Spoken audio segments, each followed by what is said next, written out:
Hello Year 7 and welcome to today's lesson. Your first task is to complete the retrieval quiz. Number 1. What is a freeze frame? Number 2. Whose point of view are the stage positions from? Number 3. What is a split stage? Your teacher will pause the video here for you to write your answers on the sheet. Retrieval quiz answers. Number 1. This is a frozen picture which is used at the start and end of the scene, or to show an important point of a performance. Freeze frames can also be called a still image or tableau. Number 2. Stage positions are from the actor's point of view. Number 3. A split stage is where the stage is split into two to show a different location or time. Your teacher will pause the video here for you to write the correct answers on your sheet. Once you've done this, stick your sheets in your books. Outcomes. What? Gain an understanding of the different types of theatre staging. Create a scene using a given stage configuration. Why? To be able to understand the pros and cons for using different stage configurations. Stage configuration. There are different types of staging. Today you will learn about the following: proscenium arch, end on, traverse, thrust, in the round and promenade. Proscenium arch or end on. An arch framing the opening between the stage and the auditorium. This creates a window around the scenery and performances. It gives everyone in the audience a good view because the performance need only focus on one direction rather than continually moving around the stage to give a good view from all sides. A proscenium theatre layout also simplifies the hiding and obscuring of objects from the audience's view, for example set, performers not currently performing, and theatre technology. End-on staging is a proscenium arch without the wings and the picture frame. Thrust stage or platform open. A thrust stage extends into the audience on three sides and is connected to the backstage area by its upstage end. A thrust has the benefit of greater intimacy between performers and the audience, while retaining the utility of a backstage area.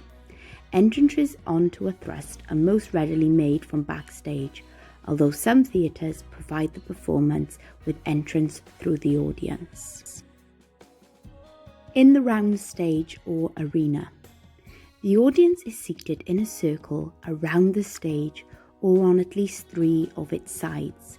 The stage is always in the centre, with the audience arranged on all sides. Commonly used shapes can be rectangular, circular, diamond or triangular, with actors entering and exiting through the audience from different directions. The stage is usually on an even level with lowered pits for the audience to sit. Traverse stage or alley or corridor. A form of theatrical stage in which the audience is predominantly on two sides of the stage, facing towards each other. Also known as alley or corridor stage.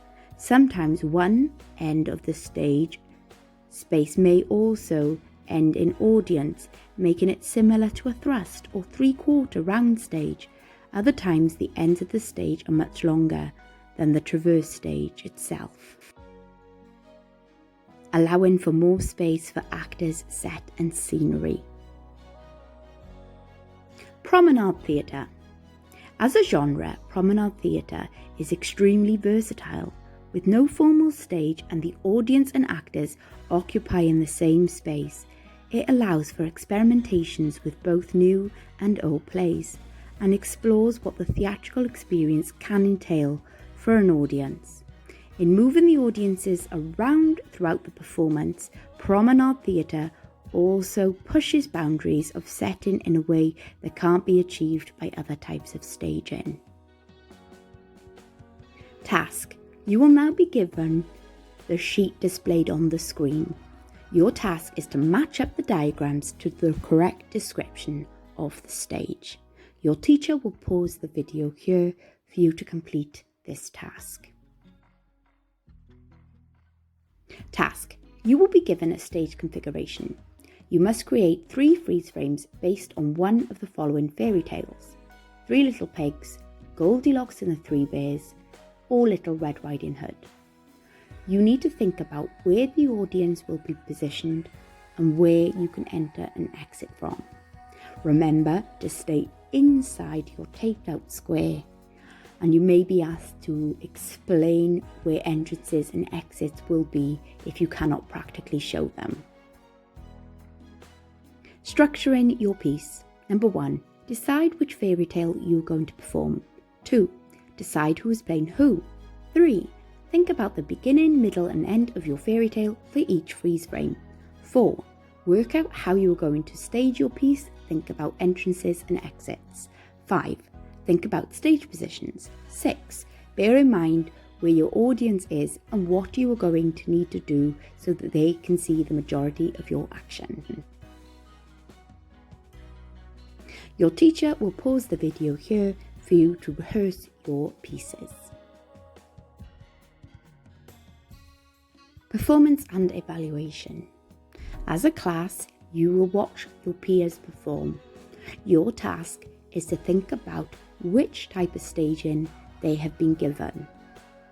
You also need to think about what was positive.